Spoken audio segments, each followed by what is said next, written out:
In this video, we're going to show you how you can go ahead and install a flashback mod for Minecraft 1.21.7. This is going to be an alternative and a solid replacement for Replay mod here within this new update. This will work on versions newer than 1.21.7, so keep that in mind as well. Now, Flashback is the best option right now, and I'm going to show you exactly how you can install it step by step, so let's jump into this. That being said, real quick, if you haven't already, like the video and subscribe. It really does help out the channel. And if you don't want to miss another Minecraft tutorial, make sure to turn on all notifications. First things first, go ahead and close out of Minecraft if you are in it. And yes, this does include the Minecraft launcher. And open up a web browser of your choice. In this case, I'm going to use Chrome, but anything really works. Just go ahead and search up Flashback Mod Minecraft. Hit enter and you should see a Modrinth link right up at the very top. Go ahead and click on that.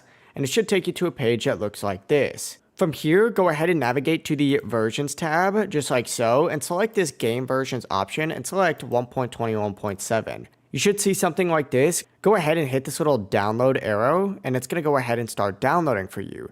Now, you may notice right here that it does say it is a Fabric mod. So if you already have Fabric and Fabric API installed, you just need to simply drop this jar file into your mods folder and you're done. If you don't have Fabric yet, keep watching. We're going to go ahead and get that set up next. First things first, open up a new tab and search up Fabric API. Hit enter, and it should take you to a page that looks something like this. Go to this CurseForge option and find this Files tab, and then once again choose this All Game Version section and select 1.21.7.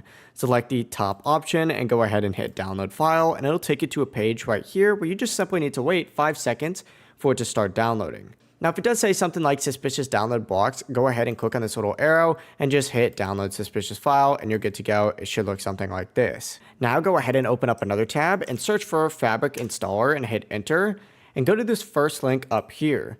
Once you get to this page, hit download for Windows and then it should automatically start downloading.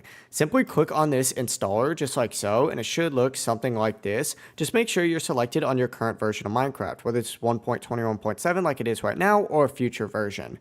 From here, just simply hit install. Just make sure this little tick is selected for creating a profile. It should take a few seconds and start installing. And now you actually just need to go ahead and reopen up that Minecraft launcher. You should notice when you open up the Minecraft launcher that there is a Fabric Loader version 1.21.7 here. If it's not here, open up this arrow and find it in this section and make sure it's selected. Then go into installations and find that same loader and hit this little installations folder just like so. Find the little mods category within here and open it up. If you don't have a mods folder, simply go ahead and create one and make sure it's labeled exactly like this. That is MODS all lowercase. From here, open up another version of File Explorers and go to Downloads. Go ahead and drag in Fabric API and then go ahead and drag in Flashback just like so and close out of all of your tabs except the Minecraft launcher.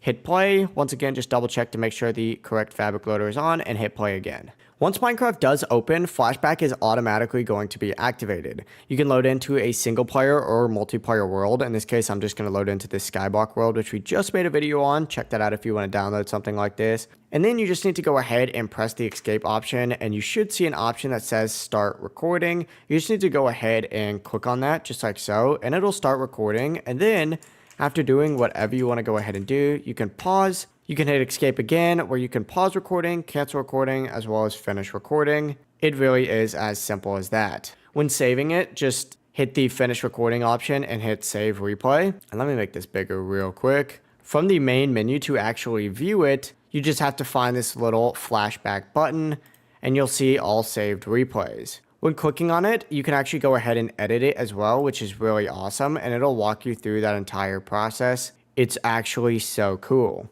I'll leave the editing to you, but that is the full setup. If you do have any questions, let us know down in the comment section below. And if this video did help you out, don't forget to subscribe. And of course, make sure to leave a like on the video because it helps us out. Have a great rest of your day. Bye-bye.